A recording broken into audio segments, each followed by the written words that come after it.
नमस्कार, मैं हूं फरीद अली और आप देख रहे हैं हमारा खास शो दुनिया की खबर। सबसे पहले सुर्खियां। ईरान अमेरिका के बीच तकरार जारी। ट्रंप बोले कट्टर लोगों को नहीं रखने देंगे न्यूक्लियर हथियार। ट्रंप ने ईरान पर लगाया न्यूक्लियर डील में देरी का आरोप। परमाणु ठिकानों पर एयर स्ट्राइक की धमकी भी दी। गजा के अलबला में इजरायली हमलों में 37 लोगों की मौत। एक साथ मारे गए विस्थापितों को खाना खिला रहे 6 भाई।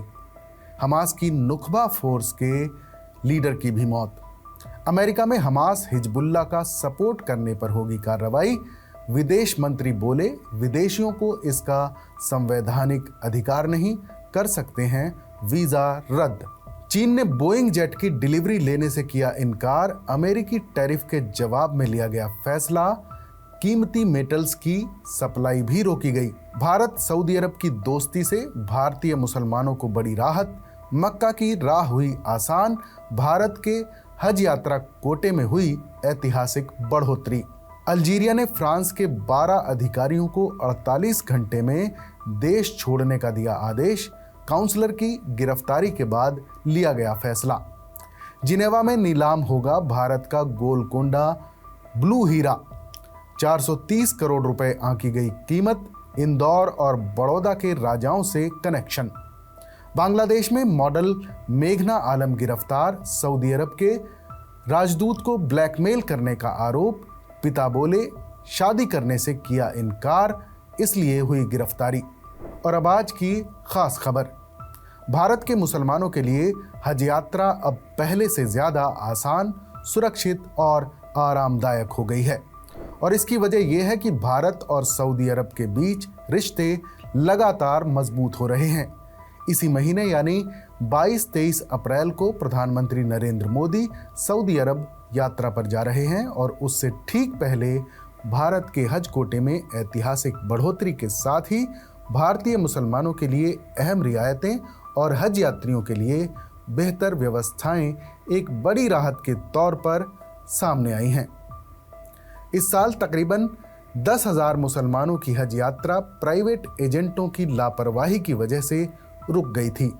इन एजेंटों की गलती से तय समय सीमा में हुई चूक के चलते सऊदी अरब ने इन यात्रियों के हज पर रोक लगा दी थी। हालांकि भारत सरकार ने इस मुद्दे को गंभीरता से लेते हुए सऊदी प्रशासन से बातचीत की और दोबारा से इन लोगों की एंट्री और हज यात्रा की प्रक्रिया शुरू करवाई।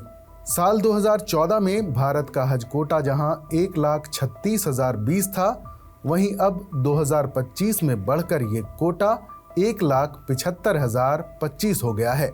हर साल ये कोटा सऊदी अरब तय करता है और इस बार की बढ़ोतरी साफ संकेत दे रही है कि सऊदी अरब से भारत की नज़दीकियां अब धार्मिक यात्राओं को भी बेहतर बना रही हैं। इस बार हज कमेटी ऑफ इंडिया ने 1,22,518 यात्रियों के लिए समय से सारी व्यवस्थाएं पूरी कर ली हैं। फ्लाइट से लेकर मक्का मदीना में ट्रांसपोर्ट, मिना कैंप में ठहराव, आवास और खाने पीने तक हर व्यवस्था सऊदी गाइडलाइंस के मुताबिक तय की गई है। खबर यह भी है कि प्राइवेट टूर ऑपरेटरों को लेकर इस बार सख्ती बरती जा रही है। पहले तकरीबन 800 से ज्यादा निजी टूर ऑपरेटर काम करते थे, लेकिन इस बार सरकार ने पारदर्शिता और जवाबदेही को बढ़ावा देते हुए सिर्फ 26 जॉइंट ग्रुप ऑपरेटर्स यानी CHGOs को ही मंजूरी दी है। मगर इन ऑपरेटरों की ढिलाई से डेडलाइन मिस हो गई और सऊदी अरब ने साफ कर दिया कि अब मिना में जगह नहीं बची। हालांकि भारत की कूटनीति से दरवाजा फिर खुला।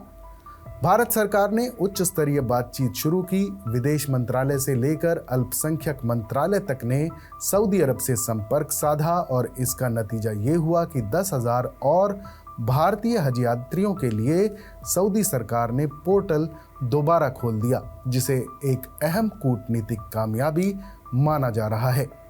प्रधानमंत्री मोदी 22-23 अप्रैल को एक बार फिर से सऊदी अरब की यात्रा पर जा रहे हैं और इस यात्रा से नई उम्मीदें हैं। जानकारों का मानना है कि इस यात्रा के दौरान भारत के हज यात्रियों को वीज़ा प्रक्रिया, ठहरने की व्यवस्था या फिर स्थानीय सेवाओं में कुछ और भी खास छूट मिल सकती है। और अब दूसरी अहम खबर। पूर्वी अफ्रीका का एक छोटा सा देश है कीनिया, जिसकी आबादी तकरीबन 5 करोड़ है, मगर अब कीनिया एक खतरनाक तस्करी नेटवर्क का गढ़ बनता जा रहा है।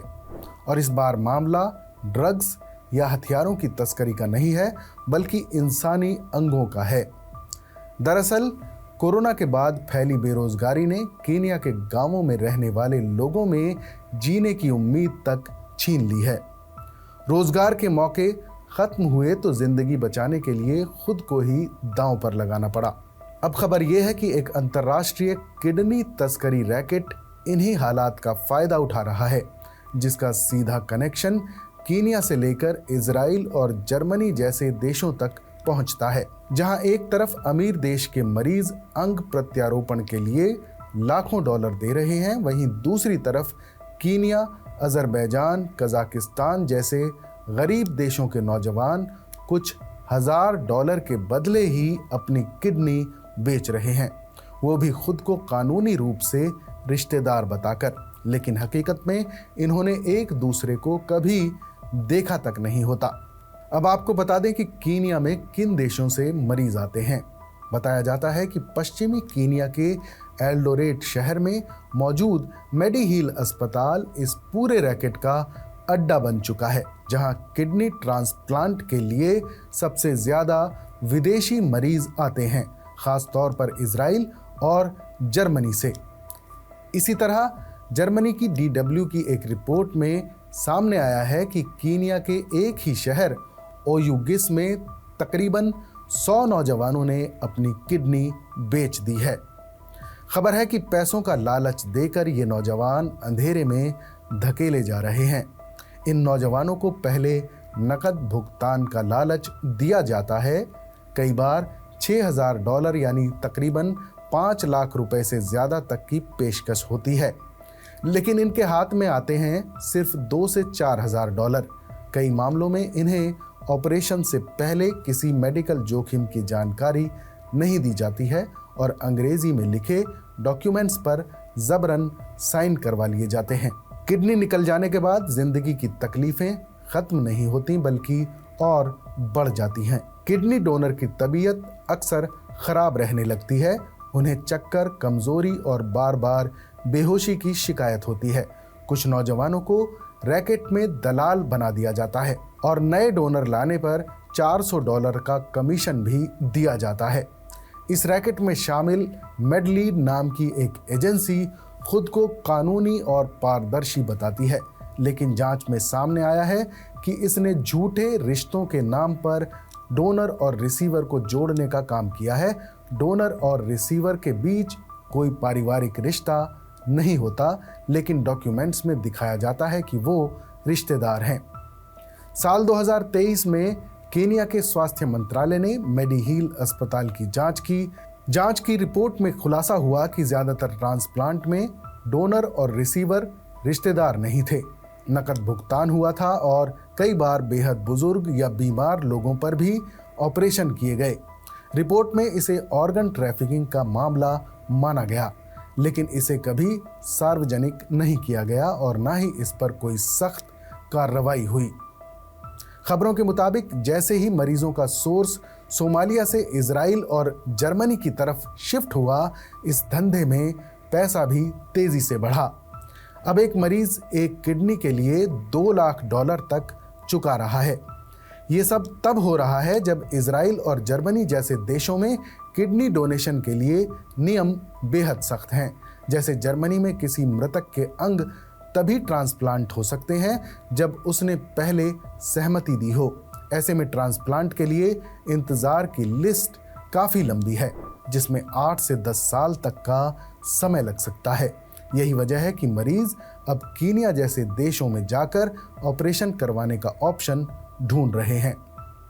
हमारे इस खास शो पर अपनी राय हमें ज़रूर बताइएगा। बाकी देश और दुनिया की तमाम बड़ी खबरों के लिए देखते रहिए TV9 डिजिटल।